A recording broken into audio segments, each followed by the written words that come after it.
Hey everybody, Jabman025 here. Today I'm taking a look at my 101st Master Grade, the Jesta, from the OVA Mobile Suit Gundam Unicorn. This is the new grunt unit for the Federation Forces, kind of the very updated GM. So let's have a look and see what we got. Starting off with the torso, this is a whole new kit. There are some things that are reused, like joints and whatnot, but that's normal. But this is not a rehashing of something else. This is a new kit. Good shoulder joints on this. Has a really neat system for the cockpit. You can see the bottom latch there, and you can see the pilot inside. I'll show you a little bit more of that in a second, but it has a really neat opening and swivel system. As you see here, this top part swivels up, or in this case to close, go back down. The door slides into place, and there you go. Really easy to close, really pain in the butt to open, but it looks cool. Got a spot back here for an LED, which is not included. I'll show you more in a second. The head on this kit is superb. You see the white clear part at the bottom. There is a light piping system running throughout this kit. There are clear red and clear orange pieces. And whether you use an LED or not, here you go, it looks great. You see the red popping through the back, through the camera in the front, through the visor. Granted, the visor is orange and it kind of comes across as red because of the light inside. There is not one included. If you have one of the Trans Am Master Grades, either the 00 Riser or the Exia, this will work. Or you can just buy them separately now. Truthfully, I like the orange better, so I'm probably not going to be using it. But a little message to Bandai if they're listening, and I know they're not. How about a clear LED? You can see this is just an LED flashlight I got. And if you put a clear white through there, you get a nice glow, and if you already have the colored parts, like an orange and a red, it comes out really well. So, hey Bandai, if you're listening, and they're not, 3.0 hands. They're back in business. The 3.0 hands is a bit of a double-edged sword. The good news, they look a lot better, and they function a lot better than any of the hands we've seen before. The downside is, when they come off the tree, they are very, very, very tight. Every joint you got to work loose, and on those tiny little fingers, that can be a little bit of a pain. But it's a very tight section, and you got to get all those joints loose and ready to work with. So, it's not perfect, but it's still much more improved than what we have been getting lately. Top torso, looking very good, very detailed kit. There are more than a few bad nubs on this kit, I'm not going to lie. Nothing catastrophic, but there are more than a few places that, get a little aggravating. You do have some panel lining to do, not much. See a little bit on the shoulders, a tiny bit on the head. It's a fairly dark kit, so you don't got to do a ton of work here, but you do have some. The legs have a bit of an interesting knee joint here. You can see you don't get much bend out of this section here, but if you extend the knee, there's another joint down below. I'm not entirely sure why they did this, maybe to add stability to the knees. If you lock them into place, they're not going to move that much. You see, this is the full bend out of the knee you're going to get. The ankle, however, is ridiculously big bend. Not to mention, you can get one heck of a twist out of it. As you see here. Ankle breaking time. So, ankles on this kit are superb, even if the knees do leave a little bit something to be desired. But yeah, lots of neat poses with the feet on this kit and the ankles. Skirt armor, you do have variable hips. You can move those around if you so see fit. If you see fit. Skirt armor looks nice. No real problems. Get him up on his own 2 feet, and there you go.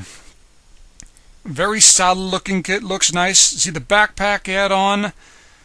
Nothing fancy. You can move these thrusters here a little bit. Has 2 latches here, one you'll use here, and one will be used for the Jesta cannon whenever we get it. I can tell you after building this, will we get a Jesta cannon? Yes. When will it happen? Don't know.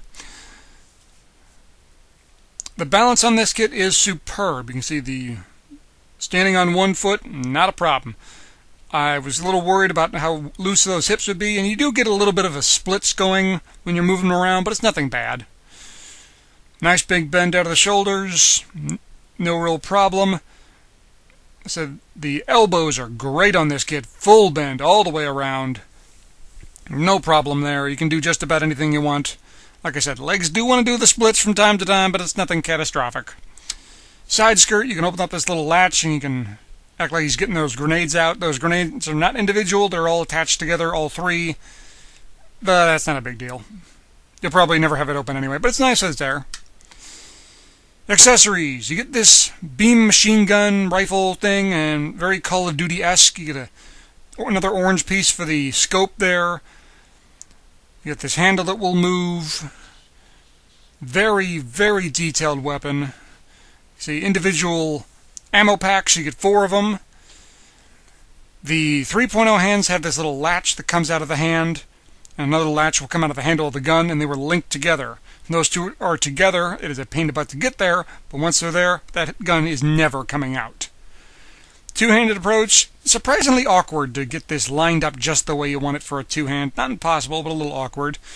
But truth be told, you don't need 2 hands. The arm and the hand is more than strong enough to hold this gun at just about any angle you want. So, 2 hands a little awkward to work with, but you don't have to work with it if you don't want to.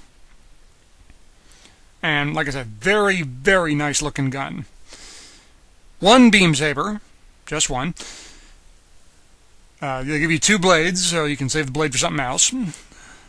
Again, same kind of latch in the beam saber handle, links into the hand, and once it's hooked in, it's never coming out.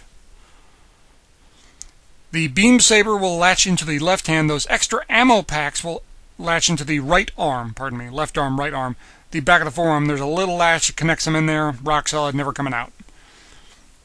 The shield on this kit has a shield that hooks onto the backpack. It looks like it hooks onto the shoulder, but really it's just above the shoulder on the backpack itself.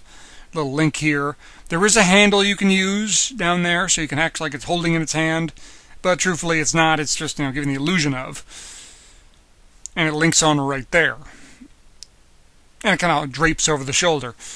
They tried to do this with Sananju, and it didn't work that well. This works fine. It's plenty strong enough to hold it up. Not a problem in the least. In fact, it might be a little too strong, because when you're trying to move it around and put it in the hand, it's awkward and kind of funky, and it's tough to get it into a really good pose. But rock solid, the thing's never coming off. Looks good, solid connection all the way around. And there you see them all decaled up. They give you multiple sets of decals here. You see the U025.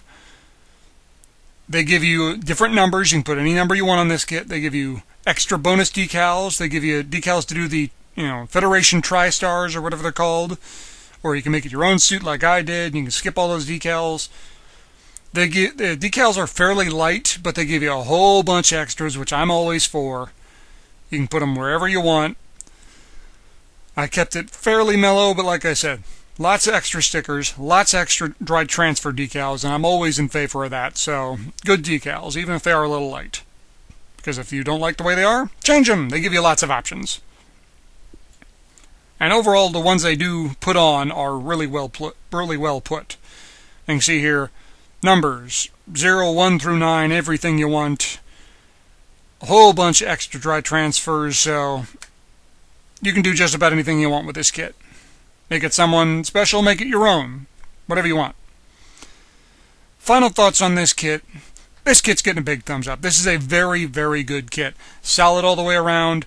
No huge flaws here. In fact, not a whole lot of small flaws either. There's no real balance issues. Posability options all over the place. The only big drawback I can think to this thing is the accessories. Not that they're bad. They're good. There's just not a lot of them. You get 1 beam saber, 1 shield, and 1 really cool gun, and that's about it. I would like to see more accessories. Maybe that's what we'll have to wait for the Jesta cannon. Who knows? But what they give you is really good. I would have liked to see a little bit more. But still, very good kit. This is your new leader for Kit of the Year 2013. Well, gang, thanks for watching. Hope you enjoyed this review. Hope you found it informative. If you have any questions, ask them. I will answer them as best I can. Please leave a comment. You guys know I love reading them. And please stay tuned for more. I always got more reviews coming. Thanks again, guys, and I will see you next time. Oh, and one more thing. In my defense, I was actually supposed to have a whole lot more accessories, guns, machine guns, rocket launchers, bazookas, the whole 9 yards. But somebody stole them. Jerk.